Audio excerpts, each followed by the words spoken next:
Ya, jadi keluarga itu kan secara sosiologi kan didefinisikan sebagai unit terkecil ya di dalam sebuah sistem negara. Tapi kalau kita lihat dalam konteks sekarang, keluarga ini juga battlefield ya, ruang pertarungan yang pertama dan terakhir bagi proses konstruksi nilai, perspektif dan vision tentang kehidupan sebuah keluarga, sebuah masyarakat dan sebuah bangsa. Kenapa saya katakan demikian? Kenapa dia menjadi battle pertama dan terakhir? Karena sekarang apapun bisa masuk ke keluarga dengan fingertip kan. Dari HP yang kita, kalau kita tidak membentengi keluarga kita dengan cara-cara yang sesuai dengan zamannya saat ini, itu benar-benar nggak ada pertahanan.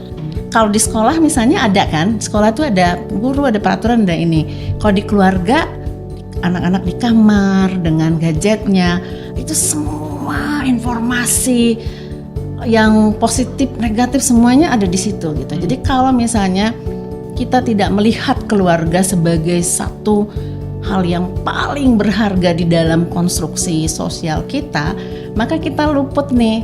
Jadi kita ngerasa baik-baik aja karena di rumah gitu kan, aman, padahal justru di situ pergolakan yang terjadi gitu. Karena kan dia masuk tanpa pagar.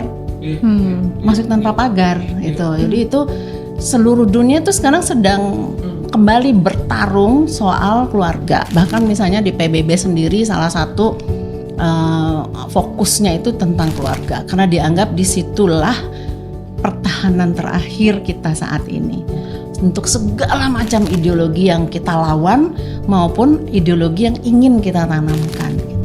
Ada beberapa hal yang saya ingin garis bawahi. Yang pertama, buat saya keluarga itu dia harus menjadi tempat yang aman. Itu yang pertama. Sehingga aman itu dalam arti yang sangat luas ya, bahwa setiap anggota keluarga itu bisa leluasa untuk menjadi dirinya sendiri tanpa dia harus takut diintimidasi. Betul, atau dia takut disalahkan, atau dia takut bahkan misalnya sekarang takut misalnya takut tidak aman karena cara berpakaian dan sebagainya. Nah, keluarga harus menjadi tempat setiap anggota keluarganya sebebas-bebasnya menjadi dirinya. Itu yang pertama. Terus yang kedua, keluarga itu harus bisa, yang tadi Hana bilang, saling mendukung, saling menguatkan. Artinya keluarga harus bisa menjadi ruang untuk tumbuh kembang setiap anggota keluarganya itu untuk bisa mengeluarkan hal yang terbaik dari dirinya. Terbaik dari dirinya itu kan tidak dengan standar orang lain. Saya nggak mau sekolah misalnya ya. Saya soalnya pernah menghadapi gitu ya. Anak saya memutuskan berhenti kuliah di semester 6. Iya, jadi sebagai orang tua kan, wah jangan dong bang, jangan berhenti, tinggal 1 tahun lagi gitu kan. Itu bisa jadi sarjana, karena dalam bayangan saya achievement itu harus jadi sarjana. Saya dikasih tahu sama anak saya itu gitu. Dia bilang sebetulnya bunda itu pengennya abang itu punya ijazah atau abang itu punya pengetahuan. Gitu. Jadi kalau misalnya ijazah kan banyak juga orang yang punya ijazah tapi juga nggak punya pengetahuan. Kalau punya pengetahuan, abang berjanji akan menjadi orang yang berpengetahuan. Jadi akhirnya saya berpikir, oh iya ya, kalau misalnya saya membuat keluarga saya, membuat ruang bagi anak saya itu, dia juga dihakimi karena putus sekolah, dianggap tidak berhasil. Artinya kan dia tidak bisa menjadi dirinya sendiri dengan cita-citanya.